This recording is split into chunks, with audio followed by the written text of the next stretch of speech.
Salut tout le monde, j'espère que vous allez bien. Alors on va se retrouver aujourd'hui pour une vidéo un petit peu plus courte, mais qui me tenait un peu à cœur, que j'avais envie de faire depuis un certain temps. Et ce qui me manquait juste, c'était le temps. Et en fait, ça va être une vidéo, est-ce qu'on peut appeler ça une vidéo tutoriel? Peut-être, un petit peu. Dans l'ambiance, c'est un peu ça. Je vais vous parler de ces choses-là. Qu'est-ce que c'est que ces choses-là? Alors j'en ai plein. Dans l'eau, j'en ai des bons et des pas bons. C'est ce qu'on appelle les pinceaux à réservoir d'eau. Et j'ai entendu dire beaucoup de choses négatives. Je vais les montrer comme ça. J'ai entendu dire beaucoup de choses négatives concernant ces petites choses. Et voilà, donc certaines personnes qui disent que c'est bien pratique. Et oui, c'est bien pratique quand ils sont bien faits. Et d'autres personnes qui disent que c'est la peste, c'est le choléra, que voilà, c'est nul, il faut vraiment pas l'utiliser, c'est pas du tout fait pour du travail professionnel ou ne serait-ce même que pour faire de l'aquarelle, c'est pas du tout fait pour, etc. Souvent, c'est des petits formats. Vous avez aussi les petits formats Faber-Castell qu'ils vendent dans leur boîte d'aquarelle à godet aussi, toutes prêtes. Donc parfois, voilà, vous avez des choses qui sont livrées avec, qui sont plus ou moins bonnes. Bon, là, une fois qu'il est mouillé, la pointe est fine, donc on peut travailler dessus. Mais enfin, niveau réservoir, c'est quand même tout petit. Ça, c'est vraiment tout petit. Et puis après, vous avez ceux qu'on peut acheter dans le commerce. Donc vous avez ceux qu'on peut acheter vraiment pas cher, qui sont ceux-là, par exemple. Alors, je vous dirai pas la marque parce que je m'en souviens carrément pas, mais ça, c'est vraiment des exemplaires qu'on achète dans le commerce, c'est des premiers prix. Je les remplis avec une encre de calligraphie colorée, celui-là, parce que pour peindre, il n'est pas top en fait, donc je l'utilise pour m'amuser. Et puis, vous avez ceux qui sont réellement des marques. Alors, vous avez Pentel, et puis vous avez aussi d'autres marques. Là, par exemple, je tiens à un Caran d'Ache qui propose aussi des pinceaux à réservoir qui sont assez chers. Celui-là, il est particulier, je vous en parlerai à la fin, il est un petit peu spécial. Mais sinon, la plupart du temps, voilà, moi, ceux que j'ai, c'est ceux que je trouve dans les magasins chez moi. J'en ai trois. J'en ai trois. Alors, il y en a deux qui sont de taille identique. Ce qu'il y a, c'est comme il y en a un qui vieillit, on le reconnaît parce qu'il commence à devenir opaque. Ben, j'ai voulu en racheter un second au cas où celui-là, à la longue, merdouille. En attendant, il merdouille pas. Donc, bah, du coup, j'ai le deuxième là qui est tout prêt. Voilà. Et puis, j'en ai un autre qui est plus large. Alors, je crois que ça, c'est le large maxi, il me semble.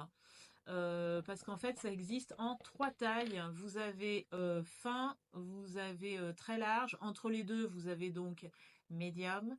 Et puis, vous avez aussi une version à pointe plate, plus difficile à trouver, que moi, personnellement, j'ai jamais trouvé en magasin. Voilà. Donc, ces pinceaux à réservoir, euh, leur particularité, c'est qu'on les remplit d'eau. Voilà. Alors, soit c'est directement sous le robinet d'eau, soit moi j'utilise un petit spray comme ça.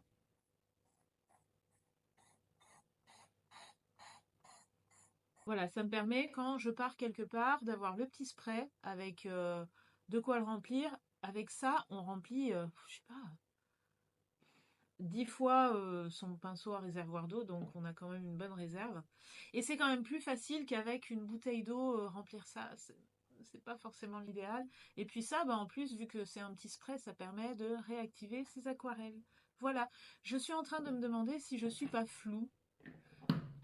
J'ai l'impression qu'il y a un problème de mise au point à cause du problème de luminosité. Il fait très sombre, il pleut. Donc voilà, la marque Pentel. Ces pinceaux, pourquoi c'est commode? Parce que ça vous évite d'avoir un pot, voire normalement, moi quand je fais de l'aquarelle ou de la gouache, j'en ai deux. J'ai un pot où je nettoie une première fois le pinceau, et ensuite j'ai un second pot d'eau propre où je renettoie une deuxième fois avant de changer de couleur. Voilà. Mais bon, ça vous évite d'avoir un pot avec de l'eau, etc. Et bah, c'est plus facile si jamais vous sortez, vous voyagez. Moi, je les utilise même quand je travaille chez moi maintenant, parce que ça m'évite d'avoir sur ma table de travail d'avoir encore plus de choses que ma grande boîte d'aquarelle, à savoir qu'en plus, j'en ai pas qu'une, j'en j'en ai deux. Voilà. Alors j'ai aussi des aquarelles en tube, mais je les mets là-dedans par facilité. Donc j'en ai deux comme ça, quand même. J'utilise jamais les deux, fort heureusement. Et c'est à chaque fois des palettes qui me correspondent. Donc la deuxième, c'est le même type de palette, mais c'est des aquarelles de marques différentes. Voilà. Donc ça m'évite d'avoir en plus des pots d'eau. Et puis j'ai vraiment pris l'habitude d'utiliser ces petites choses. C'est pas le Graal, c'est pas le truc le plus extraordinaire du monde, mais moi en tout cas, ça me va bien pour travailler, pour faire mes illustrations. Par exemple, donc ça c'est les premières couches. Je travaille toujours en faisant que des premières couches à l'aquarelle. J'ai vraiment l'impression d'être floue, hein. Donc là, vous n'avez que de l'aquarelle, à savoir que je fais de l'aquarelle dite moderne ou contemporaine, c'est-à-dire que je n'hésite pas à rajouter du pigment. Malgré tout, on voit quand même qu'il y a des couches successives et qu'il y a de la transparence. Je travaille quand même avec la transparence. Pour faire ça, donc c'est un format A3. Mon travail est professionnel, même s'il ne plaît pas à tout le monde, on est bien d'accord. Je suis déclarée, je suis professionnelle, je fais des commandes, je fais des prints, voilà, je travaille. Eh bien, je n'ai utilisé pour mes derniers travaux que ces pinceaux à réservoir d'eau. Et je vais vous montrer comment on peut les utiliser et comment moi je les utilise. Alors on va pas faire une grande illustration, là ça va être juste une démonstration sur papier pour vous montrer les différentes manières dont on peut utiliser ces pinceaux à réservoir d'eau. Voilà. Bon, on va se mettre en vision zénitale. Bon, la lumière est un peu forte, mais ma foi, pour vous montrer comment ça peut s'utiliser, je pense que ça sera déjà pas mal. Alors, on va partir de deux cas de figure. Premier cas de figure, ces pinceaux à réservoir. Je viens juste de les remplir, ils sont pleins d'eau, mais j'en ai mis un peu partout parce que je suis une petite souillon de l'eau. Donc ces pinceaux à réservoir, imaginons, on les emmène en extérieur. Donc vous imaginez que là par terre, c'est de l'herbe ou le muret au bord d'un petit étang ou d'une petite rivière ou une table de pique-nique sur une aire d'autoroute. Et oui, des fois, on trouve l'inspiration où on peut.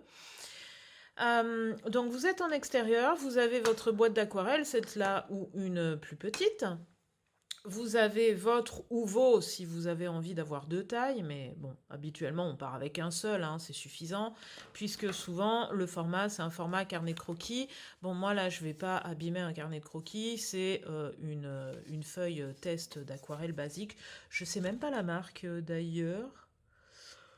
Je ne sais pas. C'était peut-être du Clairefontaine ou du Fabriano, je sais plus. Bref, votre petit chip sheet que vous avez préalablement rempli d'eau et un morceau de tissu, donc un torchon. Regardez-moi ça, c'est pas merveilleux. Donc là, ce que vous voyez, il y a aussi de la gouache dessus.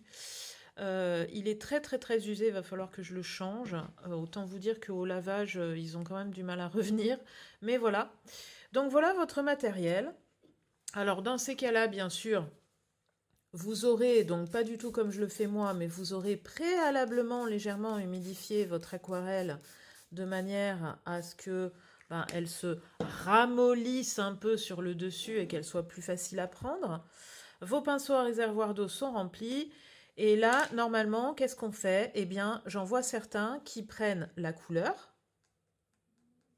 Voilà. Hop. Et qui, avec, vont directement sur le papier. Ah bah là, on est limite sur de la gouache, hein. C'est-à-dire que si vous cherchez quelque chose de transparent, ça va être un peu compliqué. Alors, vous voyez que pour le nettoyer, il suffit de le passer sur le bout de tissu, de presser sur son corps, donc de faire sortir de l'eau, et en faisant ça, hop, on l'a nettoyé, et là, il est tout propre. D'accord? Donc, si jamais vous faites ça, que vous voulez étaler la peinture parce qu'elle est trop épaisse, vous appuyez légèrement sur son corps tout en réactivant la couleur que vous venez de mettre sur le papier. Vous essayez de faire bouger un petit peu les pigments de manière à ce qu'ils sortent un peu des fibres du papier. Et là, vous pouvez étirer votre couleur si vous en avez envie pour vous faire un dégradé. Alors, il y a une chose qu'on évite de faire, c'est qu'une fois qu'on a fait ça, on évite de revenir là. On évite de revenir là, parce que si vous revenez là, regardez ce que ça fait. Alors, je ne sais pas si vous le voyez bien. Et là, ça enlève. Donc, normalement, si jamais vous voulez étaler votre couleur, vous le faites en une fois. Vous acceptez, je ne sais pas moi, comment est-ce que j'appelle ça, les petits imprévus de la vie qui peuvent se passer, mais vous ne revenez pas en arrière, parce que sinon, en séchant, je ne sais pas si on le voit bien à l'écran, on verra mieux quand ça va sécher, c'est là que ça va vous faire des histoires d'auréoles. D'accord? Donc, si vous étirez votre peinture, vous le faites une fois, mais vous ne revenez pas après en arrière où vous avez déjà travaillé dessus. Voilà. Donc ça, c'est en prenant directement la couleur sur la palette et en venant l'appliquer sur votre feuille ou votre dessin. Donc imaginez que vous avez préalablement fait une esquisse rapide de paysage ou quoi que ce soit. Donc vous voyez que là, c'est pas forcément l'idéal puisque vous avez toujours tendance à mettre trop de pigments, surtout si votre godet d'aquarelle est de bonne qualité et est très pigmenté. Bon, normalement, vous avez toujours des petites choses comme ça, hein, sur vos palettes. Voilà. Donc normalement, vous prenez votre couleur, on va changer de bleu, vous le mettez là, et là, vous appuyez sur le corps de votre pinceau à réservoir et vous faites votre petite piscine. J'appelle ça les piscines aux gens à qui j'enseigne aux débutants.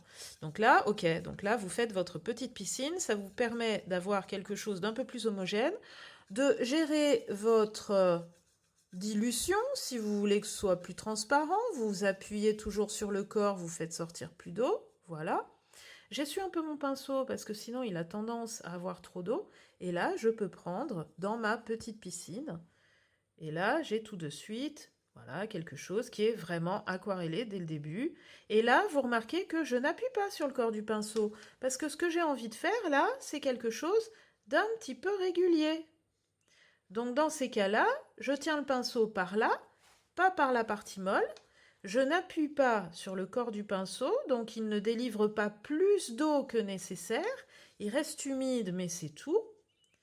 Et là, je peux faire quelque chose de régulier, quasi parfait. Voilà. Donc bien sûr, je ne vais pas faire quelque chose de régulier sur 3 km, on est bien d'accord. Tout dépend de la quantité en plus que vous avez mis là. J'en ai mis 3 fois trop, mais ça, c'est toujours moi qui le fais. Mais si du coup, je n'appuie plus là, vous pouvez avoir quelque chose de régulier comme avec n'importe quel pinceau d'aquarelle, d'accord? Même si cet embout-là, pourtant, est synthétique. Or, souvent, les gens qui critiquent le pinceau aquarelle, ils vous disent que ça c'est impossible à faire. Bah, la preuve, regardez, je viens de le faire. Je prends là, dans le mélange que j'ai fait, je n'appuie pas, là, je le tiens, hein, c'est tout, je n'appuie pas sur le corps du réservoir, et je viens poser la couleur. Vous remarquez aussi que je ne reviens pas en arrière. Je ne reviens pas sur la zone où j'ai déjà posé. Pour la même raison que ce que je vous ai expliqué tout à l'heure, sinon ça va vous faire des auréoles. Et là, vous pouvez avoir quelque chose d'assez régulier. On est d'accord ou on n'est pas d'accord? Vous allez me dire, ce papier, c'est quoi comme papier? Alors, c'est pas un papier 100% coton, ça c'est un papier cellulose. Mais peu importe, je veux dire, vous aurez le même type d'effet, que ce soit du papier cellulose ou du papier 100% coton. De toute façon, si vous sortez en extérieur, vous aurez très certainement des carnets avec du papier cellulose. Parfois, vous pouvez avoir des carnets 100% coton si vous y avez mis le prix.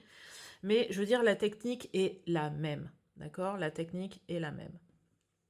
Voilà. Vous risquez d'avoir un peu plus de traits, de traces sur un papier cellulose. Mais je veux dire, moi, pour mes grands formats, je travaille que sur du papier cellulose parce que je préfère. Voilà, pour mes formats illustration, je préfère. Ça me coûte aussi moins cher, je vous le cache pas. Quand on fait que du A3, voilà, ça coûte aussi moins cher. Et je peux tout à fait obtenir, si j'en ai envie, des aplats de ce type-là. Voilà. Je repars pour faire la même chose. Voilà. Et cette fois-ci, je vais appuyer sur le corps du pinceau. Donc cette fois-ci, j'appuie sur le corps du pinceau.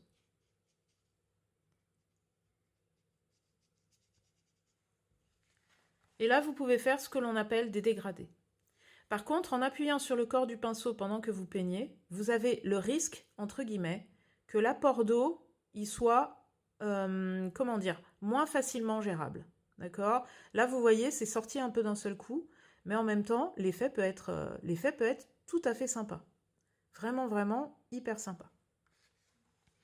Sinon, il y a une autre solution. Vous prenez votre mélange, vous appliquez, vous nettoyez votre pinceau. Vous le séchez un petit peu. Si vous le tenez droit, en le séchant comme ça, si vous le tenez droit en séchant comme ça un peu la pointe, vous la séchez légèrement, et là, vous pouvez revenir sur ce que vous avez fait. Cette fois-ci, je n'appuie plus sur le corps du pinceau, et je viens étirer ma couleur. Ça me permet de faire un dégradé plus doux et un petit peu plus facile à gérer.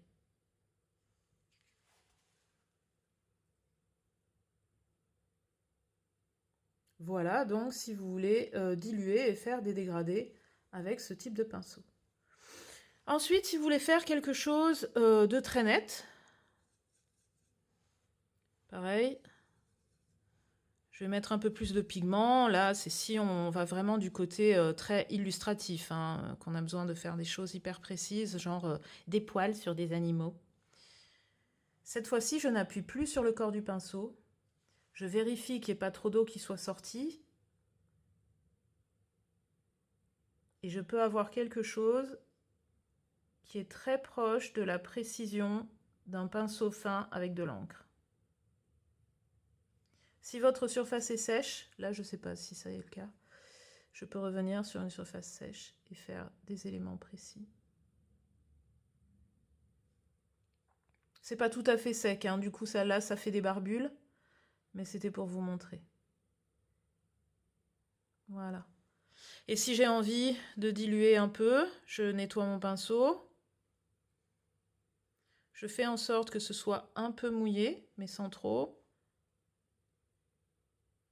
Et là, je peux avoir envie de flouter certains endroits parce que je sais que la dernière couche que j'ai déposée n'était pas tout à fait sèche.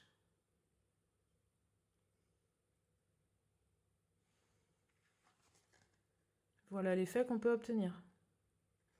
Donc je répète, pour nettoyer un pinceau, on appuie sur son corps, on le passe sur le tissu, et là il est propre. Pour assécher un pinceau où vous sentez qu'il y a trop d'eau, vous le tenez droit, vous n'appuyez pas sur son corps, juste vous le tenez, vous pressez la pointe vers le haut. Et là, il va être sec. Alors, s'il est trop sec, juste vous le retournez un peu, vous n'appuyez pas sur son corps, et il se réimbibe, mais à petite dose. Voilà. Donc ça, c'est quand vous sortez, etc., que vous travaillez sur du petit format.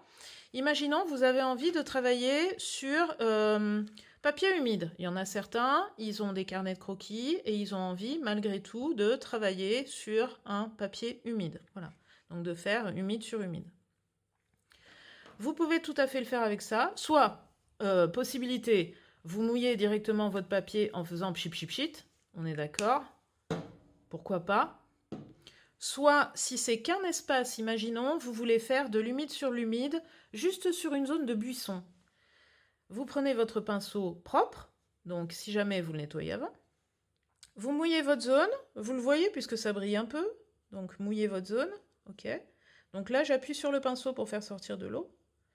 Je vois la quantité d'eau. S'il y a trop d'eau, je vais attendre que ça boive un peu. Si on n'a pas assez, je repasse dessus en appuyant sur le corps du pinceau. Donc là, bien sûr, vous ne voyez pas grand-chose puisque l'eau, c'est transparent. Mais sinon, je peux vous assurer que c'est mouillé.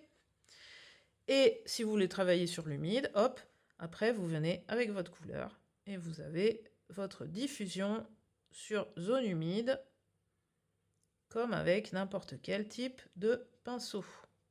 Donc ça, quand vous travaillez sur des petites surfaces, vous pouvez tout à fait mouiller votre surface avec votre pinceau à réservoir. Ça fonctionne tout aussi bien. Et donc là, vous avez l'aspect nuageux qui peut vous faire plaisir. Voilà. Si votre surface est plus grande, bien sûr, ça ira plus vite d'humidifier votre surface si vous avez un pinceau à réservoir à pointe, par exemple, plus large. Bon, moi, quand je m'en vais, j'aime bien les pointes fines, d'autant plus qu'on peut vraiment les écraser, c'est pas un bon terme, mais on peut vraiment couvrir une surface plus grande si on en a envie, hein. Voilà, ça se prête quand même à peu près à tous les types d'utilisation. Mais si jamais vous voulez couvrir une surface plus grande pour pouvoir humidifier, vous avez les pinceaux plus larges, bien évidemment, qui sont là. C'est lequel son bouchon? J'en sais rien. Allez, on va lui mettre celui-là. De toute façon, c'est pareil. Autre chose. Donc, si vous voulez faire une petite diffusion, mais sur papier sec cette fois-ci, donc vous allez appliquer votre couleur. Donc là, j'appuie légèrement pour étaler un peu ma couleur. Voilà. Je vais nettoyer mon pinceau. Je vais faire sortir de l'eau et je vais mouiller la zone qui est au bord. Au bord de là où je viens juste de passer. Alors, il faut être assez rapide, hein. Et là, comme ça, je vais obtenir une petite diffusion. Ça va s'étendre autour, tout en gardant un cœur qui est pigmentairement parlant, soutenu. Voilà. Hop. Là, ça vous permettra d'avoir quelque chose qui par la suite va se diffuser. Ça peut être utile si jamais vous faites des fleurs en arrière-plan, des chardons en arrière-plan, ce genre de choses. Voilà. J'utilise aussi pas mal cette méthode. Donc, hop, je mets ma couleur là, je nettoie mon pinceau et après, je reviens un peu dessus, histoire d'étirer. Je nettoie encore mon pinceau. Je reviens encore un peu dessus, histoire d'étirer. Je nettoie encore mon pinceau. Je reviens encore un peu dessus, histoire d'étirer. Voilà. Voilà pour les dégradés avec diffusion petit à petit de la couleur. J'espère que vous y voyez bien, parce qu'avec le support de la caméra, moi, j'y vois pas grand-chose. Voilà donc pour toutes les techniques qu'on peut utiliser avec ça. C'est pas mal du tout. Maintenant, si jamais vous voulez travailler sur des grandes surfaces comme moi, qui donc fait des A3, alors je répète, moi je fais mes fonds aquarellés en technique d'aquarelle dite moderne ou contemporaine. Pourquoi on dit ça? Pourquoi on différencie? Parce que sinon on avait les aquarellistes qui eux faisaient du paysage extrêmement dilué avec beaucoup d'eau, avec beaucoup de lavis, etc. qui nous disaient c'est faux, vous ne faites pas d'aquarelle. Donc maintenant on dit si, mais on fait une aquarelle différente. Donc c'est pour ça qu'on différencie en disant une aquarelle moderne ou contemporaine. Voilà. Donc si jamais vous travaillez comme moi je fais tous mes fonds à l'aquarelle, je travaille sur du format A3 et ensuite une fois que c'est sec, je reviens dessus ou avec des crayons ou avec des feutres à encre ou avec de la gouache. Bref. Mais quand je fais donc mes grands fonds comme je vous ai montré en début de vidéo, que je travaille en A3, cette technique de prendre sa couleur et de faire ces petits mélanges là directement sur la palette de la palette, bref, vous m'avez compris, non, ça va pas aller. Notamment si j'ai des grandes surfaces à faire où je sais que je vais avoir besoin de beaucoup de couleurs. Donc là, j'utilise la grosse fluffleur. Alors la grosse fluffleur, je l'aime bien parce que elle présente des godets assez profonds.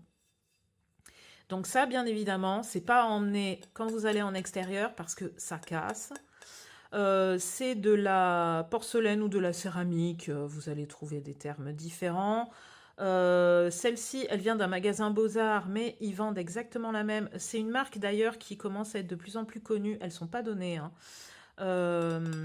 Celle-ci, je crois que je l'avais eue pour 17 € ou 18 €. Vous en avez des plus petites pour 13 €.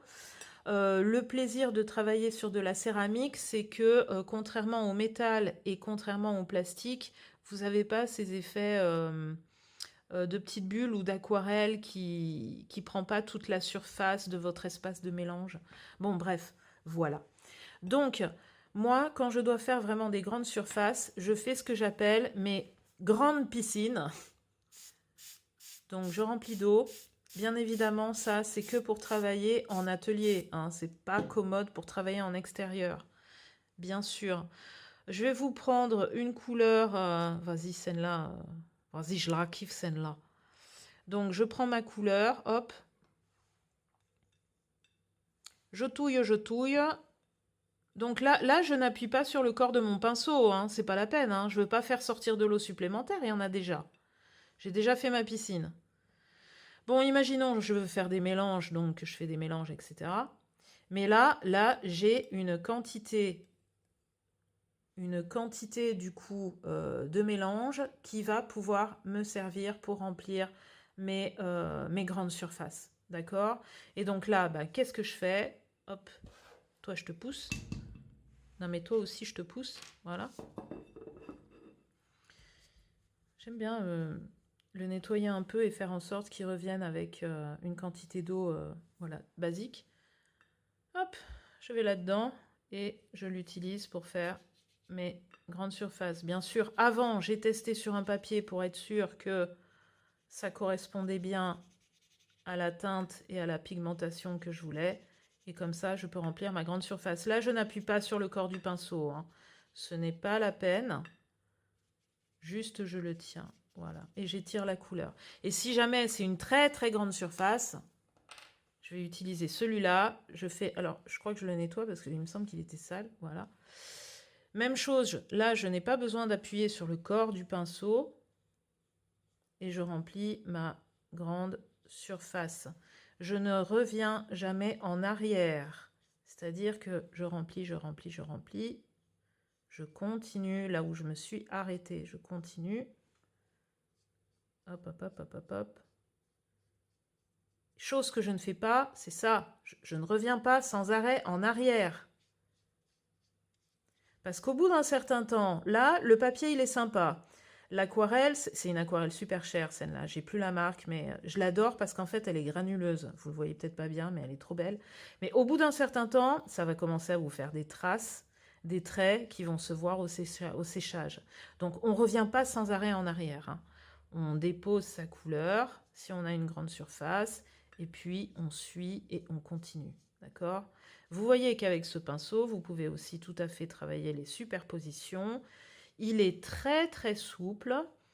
Il n'embarque pas violemment la couleur qui a déjà été déposée, si elle est sèche, hein, bien sûr, si elle est sèche.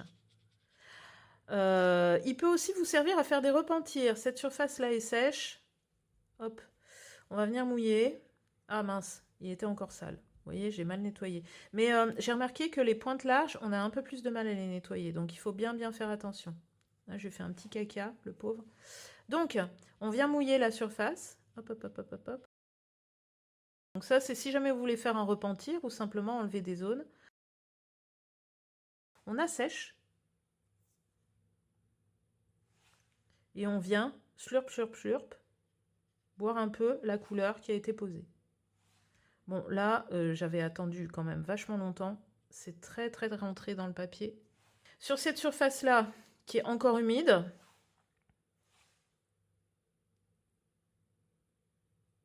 c'est un peu plus net.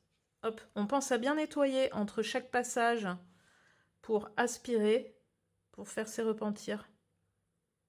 Hop, on le renettoie, on assèche, on vient récupérer. Voilà. Ça permet d'enlever du pigment sur certaines zones. Bon, bien sûr, on n'aura pas un blanc de papier fantastique.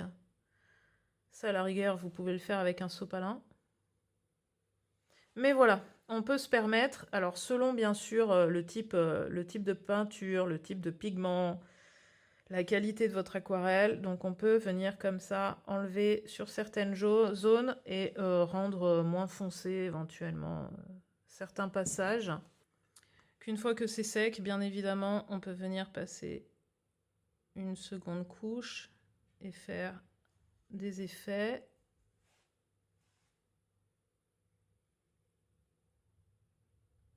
Sur des surfaces, foncer certaines zones, faire en sorte que ça soit pas trop abrupt en termes de passage de foncé au clair. On peut venir rediluer certaines choses.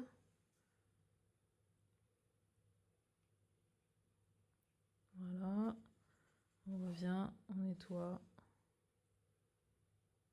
On vient étirer cette couleur-là.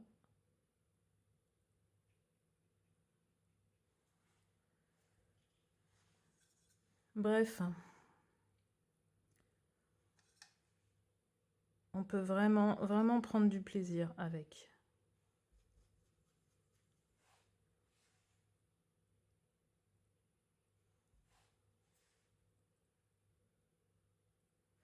Mais très souvent, on fait tac, tac, tac, tac, tac, tac, tac. Faut pas avoir peur de mettre la main à la pâte. Ça salit pas beaucoup, hein. J'ai deux, trois traces d'aquarelle, mais qu'est-ce que c'est que l'aquarelle? C'est quelque chose qui s'en va à l'eau, donc ça va pas vous tuer. Mais voilà, le tout est de contrôler l'apport de l'eau et on peut vraiment, vraiment s'amuser avec. Et, et il faut pas dire que un matériau est nul et mauvais, est fait pour une certaine catégorie de personnes. C'est juste qu'une fois qu'on le connaît, qu'on sait comment il réagit, on peut vraiment, vraiment s'amuser avec. Voilà. Alors, j'espère que j'aurai un peu réhabilité ces pinceaux à réservoir qui sont à la fois très appréciés par certains, mais ceux qui les apprécient ne le disent pas trop parce que apparemment ça fait pas bien de le dire.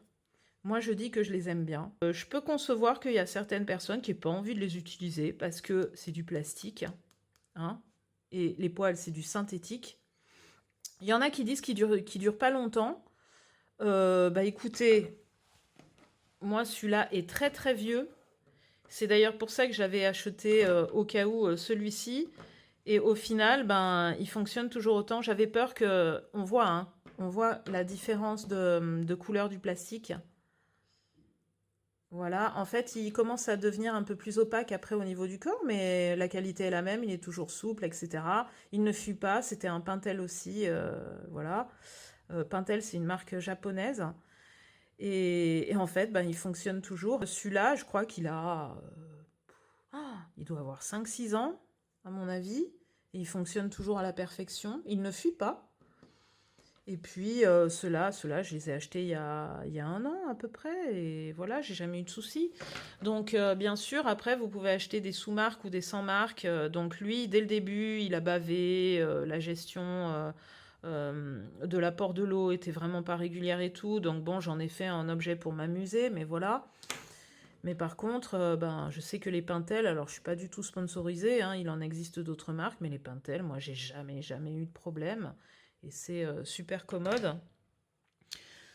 Ça, c'est un Derwent donc, qui était fourni avec une palette. Je l'ai testé, il fonctionne bien. Par contre, il est super dur pour faire sortir l'eau. Donc c'est un peu plus pénible, il faut vraiment appuyer plus. Et puis, alors les carandaches en version pinceau, je les ai pas, puisque là j'ai une version feutre. Donc la pointe est dure, c'est une version feutre. Je l'ai testé pour l'aquarelle, c'est très mauvais, hein. C'est aussi un pinceau qui se remplit par système de pompe. Donc il faut avoir en fait une surface comme une tasse avec de l'eau pour pouvoir tirer et aspirer l'eau. Et une fois qu'on l'a fait, il faut remonter ça. Et vous avez à peu près ça d'eau en réservoir. Donc il y a très peu de réservoirs.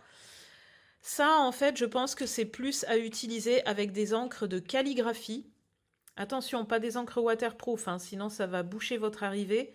Mais avec des encres de calligraphie pour vous faire un feutre, c'est tout simplement.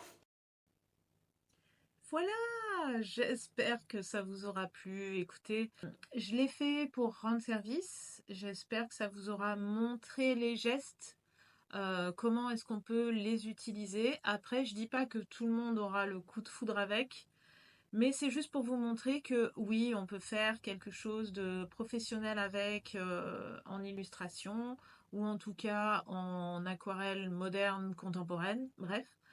Euh, Vraiment, on peut aussi arriver à faire des paysages à la traditionnelle, à style aquarelle traditionnel, même avec ça. Voilà, donc le tout c'est de tester, de bien penser que on joue surtout sur l'apport de l'eau, la gestion de l'eau. Je vous ai montré, hein, on n'hésite pas à essuyer régulièrement, à modifier, à utiliser ses mains. Ouais, ça semble logique quand même un peu. Que je rappelle, hein, je suis pas du tout sponsor. Il y a d'autres marques qui sont certainement très bien, mais c'est vrai que ben moi j'achète ceux-là parce que c'est ceux que je trouve dans le commerce.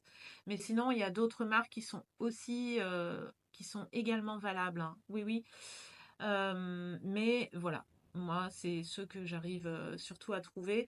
Vous avez aussi la même version chez Carandache, hein. Là, j'ai une version qui est plutôt en mode feutre, mais sinon, vous avez la version pinceau aussi chez Carandache que j'ai jamais testée, mais c'est une bonne marque, donc il n'y a pas de raison. Par contre, je pense que pour l'apport de l'eau, ça doit être plutôt une espèce de petit bouton goupille en haut. Donc à voir pour vous si c'est plus facile ou pas. C'est un peu particulier pour le tenir. Moi, j'avoue que je me sens bien avec cela. Pour faire venir l'eau, c'est plus commode pour moi pour le tenir. Mais après ça, tout est une question de choix. Voilà. Donc, bah, n'hésitez pas à mettre dans les commentaires si vous connaissez ces petites choses, si vous les aviez déjà utilisées, si vous en étiez content ou pas content, si ma vidéo va peut-être vous pousser à les retester ou à les réutiliser. Si par contre vous en étiez content dès le début, je répète, donc vous pouvez me retrouver sur marticruz.fr, vous pouvez aussi me retrouver sur Instagram, marticruz, voilà, tout simple. Je vous fais de gros bisous, restez créatifs. Et ciao ciao. Oubliez pas, le petit pouce, le petit commentaire si vous avez rien à dire, mettez un petit pinceau. Voilà.